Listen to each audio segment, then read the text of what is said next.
The outpost was quiet. Too quiet. It was the kind of silence that pressed on a man's chest and made him feel small, like the weight of 1,000 stars was leaning down. Thomas sat alone at the observation deck, watching the red planet below. His shift was always the hardest, late hours when his body begged for sleep and his mind wandered back to Earth. He thought of home, of the green hills he grew up in, of his mother's laughter in the kitchen, of rain tapping against the window. But all he could see now was dust, fire-colored and endless, stretching over a dead world. Sometimes he whispered to himself, just to break the silence.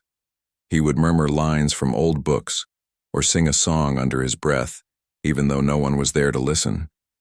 It made him feel less alone. Because on nights like this, with only the hum of the outpost machines and the cold light of distant stars, loneliness was a heavy thing. He rubbed his tired eyes and leaned back in his chair. Another 5 hours until the morning crew would wake. Another 5 hours of empty silence. He let his head rest against the glass wall, the stars shining like jewels beyond. He closed his eyes. For just a moment, he thought he might drift into sleep. That was when he heard it. A sound. Soft, not mechanical, not the clicking of a console or the hiss of a vent. No, this sound was different. It was footsteps. Light, careful, almost hesitant, like someone who did not want to be heard but could not help but make noise. Thomas froze. His heart thudded in his chest. The outpost was sealed. Everyone else was asleep in the locked quarters. Who could be walking out here? Slowly, he opened his eyes and turned. She was there. At first he thought he was still dreaming, because no human could look like her. She stood tall, her figure slim and graceful, her skin shimmering faintly as though it were touched by moonlight. Her hair was not hair at all, but threads of silver light that floated gently as if underwater. And her eyes glowed softly, not with menace but with something stranger. Curiosity. Thomas's breath caught in his throat. He wanted to speak, but his voice betrayed him. His lips parted, yet no words came. He had seen their kind. Before, but always at a distance. Shadows among the rocks, glimmers in the night sky. The scientists called them observers, silent watchers of the human outpost. But never, not once, had they come close. And now one of them stood no more than a few feet away. The alien girl tilted her head, the light of her eyes steady on him. When she spoke, her voice was quiet, almost melodic, and though her words carried the rough edges of an unfamiliar tongue, he understood her. "Human," she said, "show me the secrets of humanity." The sound of her voice seemed to ripple through the air. It was not a demand, not a threat. It was a request, spoken with an ache Thomas could feel, even in his bones. His mouth went dry. He forced himself to swallow. "Secrets?" he managed, his voice trembling more than he wanted. "What do you mean? Technology? Weapons?" Her head shook slowly, strands of silver hair drifting like light in water. She took a step closer, and he realized she moved differently than humans did. Too fluid, too precise, as if her body had learned grace instead of walking. "Not machines," she whispered. "Not war. I want to know what your people hide inside. I want to know why you laugh when the stars are cold, why you cry when time takes someone away, why you sing when no one answers." Her words were soft, but each one struck Thomas like a blow to the chest. He stared at her, stunned, as if the universe itself had asked him to open his heart. In that moment, the silence of the outpost no longer felt empty. It felt heavy, filled with a question that was bigger than him, bigger than humanity, bigger than the stars outside. And Thomas knew, with a shiver running down his spine, that nothing in his life would ever be the same again. Thomas could not move at first. His body felt frozen as if the chair had become part of him. The girl's voice echoed inside his mind, heavy with a strange weight he could not explain. She had asked him not for machines, not for weapons, but for the secrets of the human heart. No alien had ever spoken to a human like that before. He swallowed hard, searching for words. Secrets of humanity? I don't know if I understand. What kind of secrets? His voice was shaky, but at least it was there. The alien girl's glowing eyes softened, and for a moment she almost looked fragile. She shook her head, slow and graceful, her silver strands moving like liquid light. Not knowledge of metal, not knowledge of fire. We have seen your ships. We have seen your weapons. They are strong, but they are not alive. I do not ask for those. She took another step closer, her bare feet silent on the floor. Her voice dropped to a whisper, but Thomas heard it clear, like it carried on something, deeper than air. I want to know why your kind makes sounds that are not needed for survival, why you shape air into laughter, why you let water fall from your eyes when your heart breaks, why you open your mouths to sing to the dark when the dark cannot answer back. These things are not logical, but they are powerful. I want to understand. Thomas's chest tightened. He stared at her, feeling the world tilt beneath him. She did not want blueprints, did not want strategies or secrets of war. She wanted something harder, something even humans struggled to explain. She wanted the essence of what made them human. He tried to laugh, though it came out uneven and nervous. You're asking the wrong guy. I'm no philosopher, I'm just a technician. I fix wires, I make sure lights don't go out. Her head tilted again, eyes never leaving his. And yet you laugh. And yet you cry. You know the song of your people, even if you do not carry it in words. That is enough. Show me. Thomas's throat felt tight. He thought of his superiors, of the rules drilled into him since training began. No unauthorized contact with alien life. No sharing of information without command approval. But what she asked for, it wasn't against the rules. Not exactly.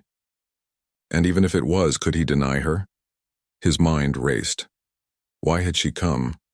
Why him, and not the commander, not the scientists, not the diplomats? Why approach a tired technician on the late-night shift, sitting alone in the silence? He looked at her again, and in her glowing eyes he saw something unexpected. Hunger. Not the hunger of a predator, but of someone who was missing a piece of themselves. A hunger for meaning. I don't know if I can explain it, Thomas said, finally his voice low. Some things we don't understand ourselves, we just live them. We feel even when it hurts. We laugh even when nothing makes sense. We sing even when we know the stars won't reply. Maybe that's all it is. The girl's lips parted slightly as if she were tasting his words. For a long moment she said nothing. Then she whispered, almost to herself, feelings without reason, songs without reply, pain. That is beautiful. Thomas blinked. Beautiful? Yes, she said softly. Her silver hair shimmered as she bowed her head. Because it means you are not empty. You carry fire inside. My people, we do not laugh, we do not cry, we do not sing. We lost those things long ago. I come to you because I want to touch what we cannot remember. The air grew heavy between them. Thomas felt his heart beat louder in his chest as if answering her longing. He wanted to ask 100 questions, what she meant by lost, what her people had suffered, why they searched for something so simple yet so impossible. But in her eyes he saw something fragile. He knew one wrong word might break it, so he only nodded slowly. All right, he said, I'll try, I'll show you what it means to be human. The alien girl's face softened, a faint glow rising in her cheeks like starlight made warm. She reached out, not quite touching his hand, but close enough that he felt the pull of it, like gravity itself wanted them near. In that fragile space between their hands, Thomas realized the truth. This was not just a request. This was a bridge, a chance for two worlds to meet in a place no rulebook had ever imagined. And though fear whispered at the back of his mind, a stronger voice rose above it. The voice of something human. Hope. The next night, Thomas waited.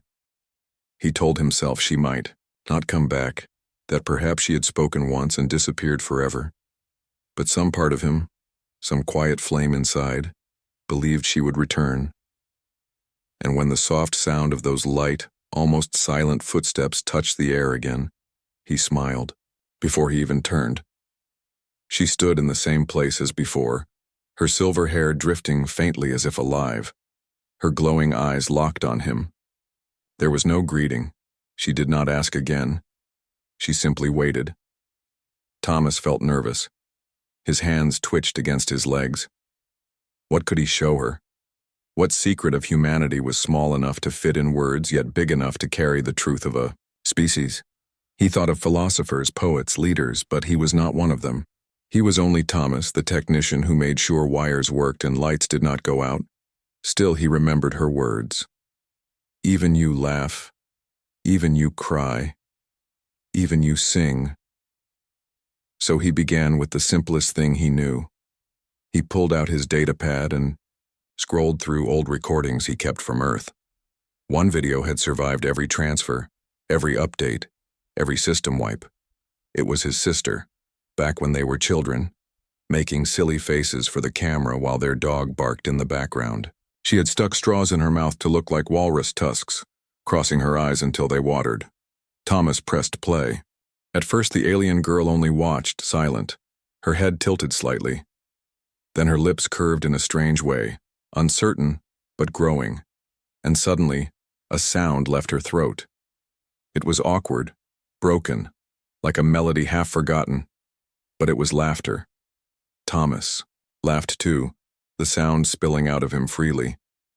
It felt strange, almost unreal to be laughing with her in the quiet outpost, surrounded by stars. Her eyes glowed brighter as the sound faded. This is not needed for survival. It wastes breath. And yet it gives warmth. Why? Thomas shrugged, still smiling. Because sometimes life hurts. Sometimes it's hard. And laughter, it makes the weight lighter. Even when nothing changes, it feels less heavy. She nodded slowly, as though writing the answer deep inside herself. Laughter is a shield against sorrow. Her words surprised him, simple, but true. And so he showed her the other side. He opened another file, one he did not look at often. A photograph.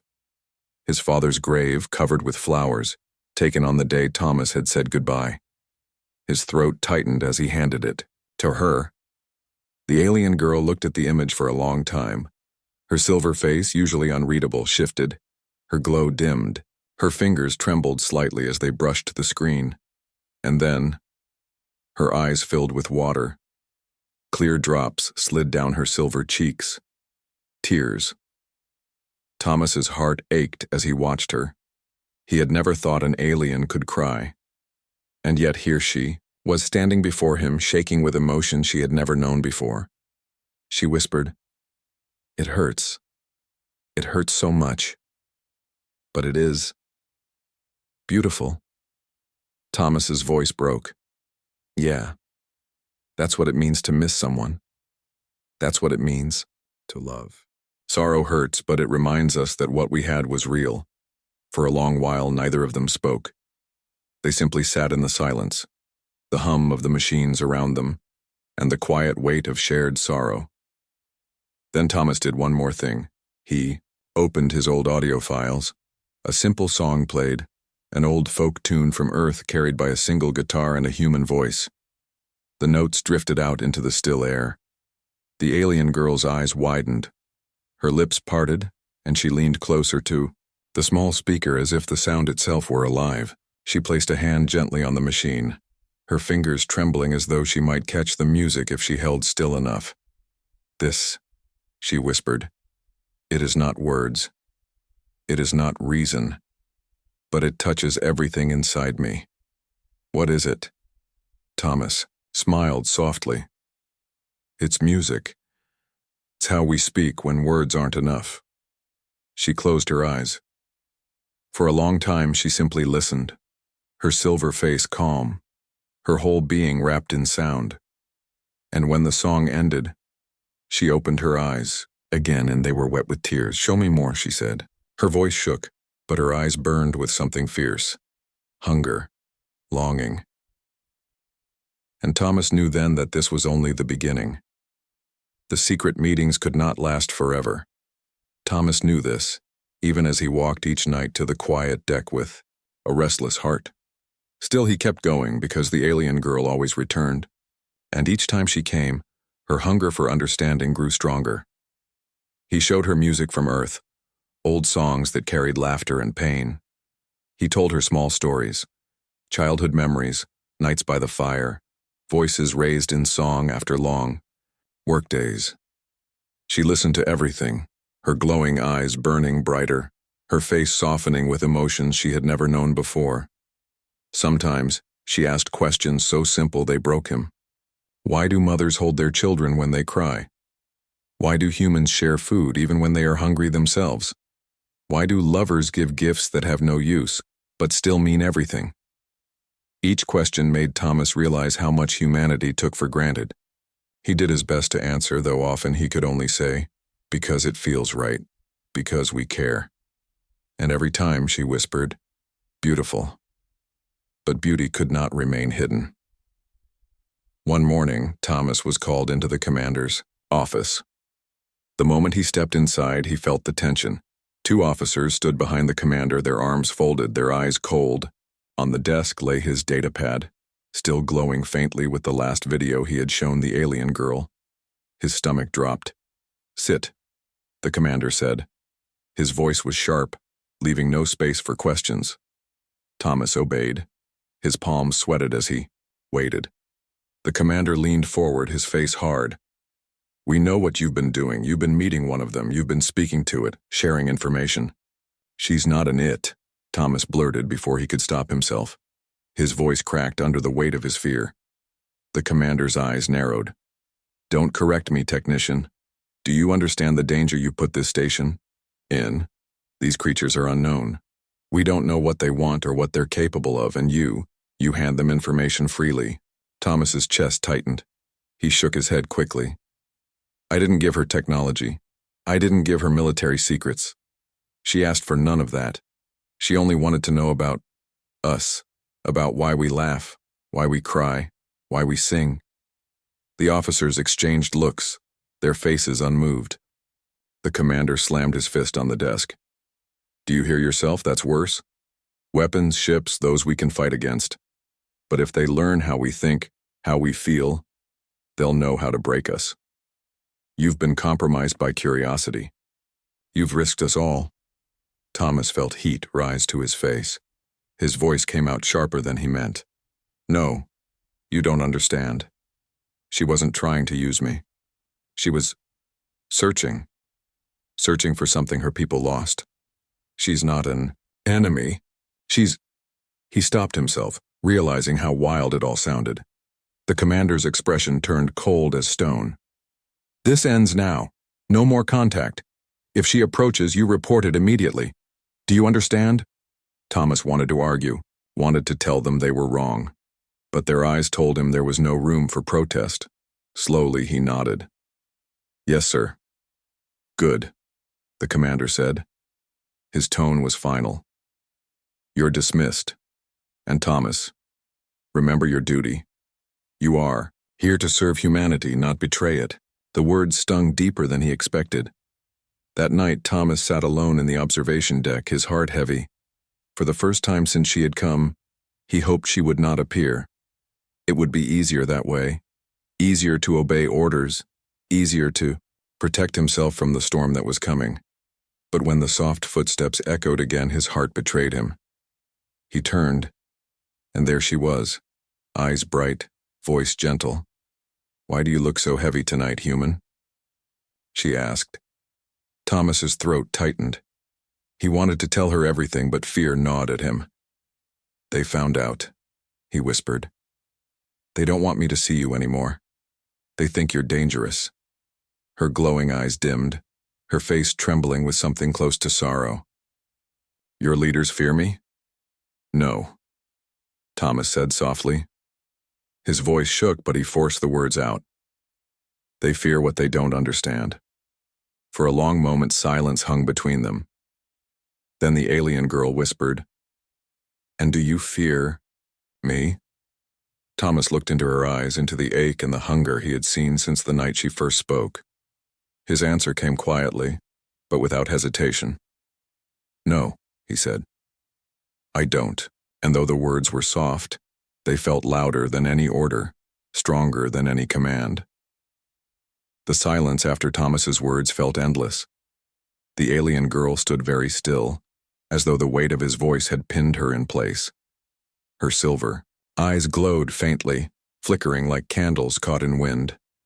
Then, slowly, she stepped closer, until she was near enough that Thomas could see the faint shimmer of her skin and the trembling of her hands. "You do not fear me," she whispered. It sounded less like a question and more like disbelief. Thomas shook his head. "No.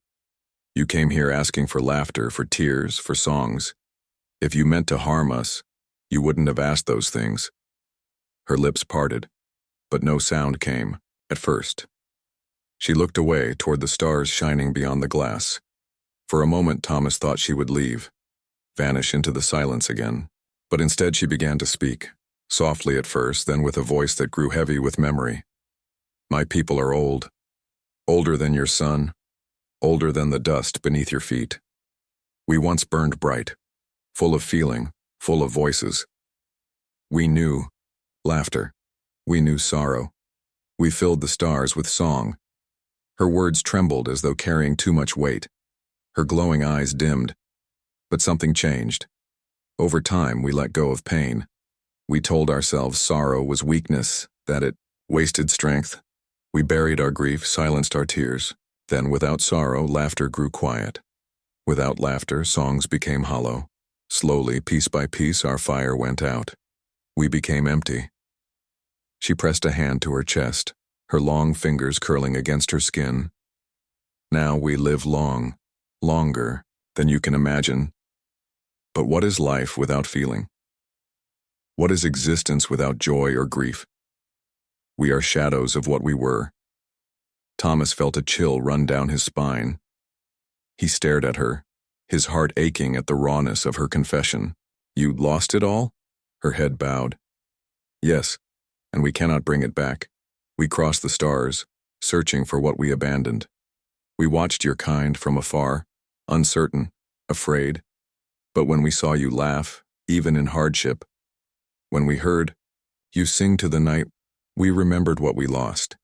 That is why I came to you, to touch the flame again, to feel what it means to be alive." Her voice cracked on the last word, and for the first time Thomas saw not just curiosity in her eyes but pain, a deep, aching pain that came from centuries of silence. He swallowed hard, his chest tight. "Why me? Why not the diplomats, the scientists, the leaders? Why choose me?" She looked at him then, her silver gaze steady and sharp. "Because you were alone. You sat in the silence and whispered to yourself. You sang when no one listened. You laughed at memories only you could see. You carried sorrow in your heart. But you did not let it destroy you. That is humanity. That is what I needed to see." Thomas blinked, his throat tightening. All the long nights of loneliness, all the times he thought he was nothing but a small technician, unnoticed and unimportant. Those nights had led her here.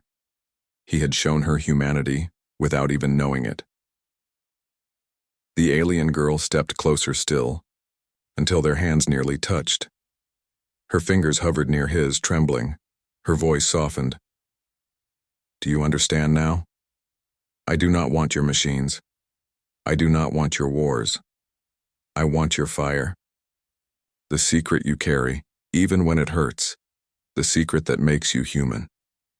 Thomas's breath shook. He wanted to reach out, to take her hand, to promise her he would share it all. But fear whispered again in his mind. The commander's voice, the threat of orders, the weight of duty. Still, another voice rose louder, the voice that had carried him through sorrow, the voice that laughed with his sister, the voice that sang to the stars, the voice of his humanity.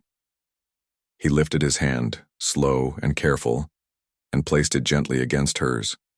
Her skin was cool, almost weightless, but he felt the tremble in her touch. For a moment, the silence between them was not empty. It was full of sorrow, of hope, of something larger than either of them. Her eyes glowed brighter, and a single silver tear slipped down her cheek. She whispered only one word, but it carried the weight of 1,000 lost years. Beautiful. And Thomas knew then that her truth was not just her people's story. It was a warning, a reminder of what humanity could lose if they ever forgot how to feel. The outpost felt heavier after her confession. Thomas walked through its narrow halls like a man carrying a secret too large for his chest. The commander's words still echoed in his ears. No more contact, remember your duty. But the alien girl's trembling voice echoed louder. We lost our fire. Show me. Every night, his choice grew sharper. On one side was loyalty, rules, and the safety of his people. On the other side was her, standing fragile and luminous, reaching for something her kind had lost across endless centuries, and Thomas knew he could not hide forever. That night, when her footsteps returned, his decision was already burning inside him. She appeared as always, quiet, graceful, her silver eyes glowing with hope and sorrow. But when she looked at him, she seemed to sense the weight in his face. You have chosen, she said softly. Thomas exhaled, his chest tight. Yes, I can't give you weapons. I can't give you machines, but I can give you something better. Her head tilted, light drifting through her hair. Better? Yes, he whispered.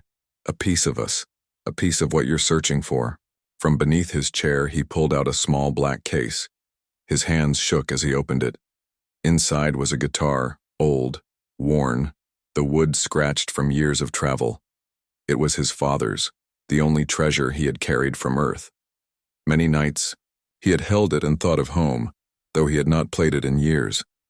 The alien girl leaned closer, her eyes widening. What is this? Thomas smiled faintly. This is music you can hold in your hands. It doesn't just play sounds. It carries feeling. He set the guitar in her arms. She looked uncertain, her silver fingers curling gently around the strings. Don't know how, she admitted, her voice trembling. You don't need skill, Thomas said. His voice softened, filled with memory. My father used to tell me you don't play music with your hands, you play it with your heart. Just let it out. She stared at him, then at the instrument, her glowing eyes wide with doubt. Slowly, she placed her fingers on the strings and strummed. The sound that came out was uneven, rough, broken, but it was real. Her body stiffened at the vibration. She tried again, and another rough note filled the air. Her lips parted. Her eyes shimmered. Thomas leaned closer. Don't think. Feel. Her hands shook as she strummed again. And this time, something changed. The broken notes formed into a trembling rhythm, fragile but alive. Her voice rose without warning, strange, trembling, but filled with raw longing. She was singing, not in words Thomas knew, but in a language older than stars. A sound that carried sorrow, hunger, hope. A voice that had been silent for centuries, now breaking free. Tears filled Thomas's eyes. He listened, his chest aching, his heart soaring. The outpost walls, the orders, the fear, they all fell away. In that moment, there was only her voice and the fragile music of a people finding life again. She played until her hands trembled, until her voice broke. When the last note faded into silence, she clutched the guitar to her chest, her whole body shaking. Silver tears ran freely down her face. This, she whispered, her voice trembling. This is what we lost. This is what it means to live. Thomas reached out, brushing a tear from her cheek. His own voice cracked. Yes, and now it's yours too. Her glowing eyes met his, full of light and grief and wonder all at once. She whispered, You have given me fire. For a long moment they sat in silence, breathing in the weight of what had just happened. Thomas knew the risk, knew the commander would see this as betrayal, maybe even treason. But he also knew something greater. He had given her more than a song. He had given her a piece of humanity, a piece no rulebook could cage. And in her trembling hands, The fire of humanity was alive again. The next morning, Thomas woke to a quiet outpost. The halls were empty, the lights humming softly, but there was one unmistakable absence. She was gone. At first, panic clawed at him. He searched the observation deck, the corridors, the labs, anywhere she might be hiding, but the space where she had been was empty. Only the small black guitar lay on the floor, still warm from her touch. He picked it up carefully, cradling it as if it were more fragile than any human life. The strings were still vibrating faintly, carrying the echo of her song. He could almost hear her voice again, trembling and raw, reaching across the emptiness. Days passed, but there was no sign of her. The commander did not ask questions, perhaps satisfied that the danger had ended, or perhaps unaware of what had truly transpired. But Thomas did not need proof. He knew she had carried something with her, something far more valuable than any secret, than any weapon or technology. Then, weeks later, the first signal arrived. A strange, patterned transmission from deep space. At first, the communications team could not decode it. The signals were unlike anything humans had ever received, but slowly patterns emerged. Strange melodies, rhythms that shifted with emotion, voices that spoke in tones that carried laughter, sorrow, hope. Thomas listened to the first playback, tears streaming down his face. The alien girl's voice, mixed with others of her kind, was singing. Not in words, not in commands, not in logic, but in feeling. The song was filled with the very essence of humanity: joy, grief, wonder, and hope, intertwined. She took it with her. Thomas whispered, to himself, voice shaking. She carries us with her. His heart ached, but it was not sadness. It was pride. Pride that humanity could touch even the most distant corners of the galaxy, with something no weapon could replicate. Something that could survive time, distance, and species. And in that moment, he understood the truth of what he had done. Obeying orders would have kept her silent. Following fear would have kept the fire hidden. But choosing to share, even against command, had changed something fundamental. Far beyond the stars, an alien race remembered what it meant to feel. And here on the outpost, a lone human smiled through tears, knowing that he had been part of something far greater than himself. The small guitar lay on the observation deck, a simple piece of wood and string, yet it carried the proof of connection, of emotion, of life itself. He picked it up again, strummed a chord softly, and for a moment, he felt her presence, her fire, between the notes.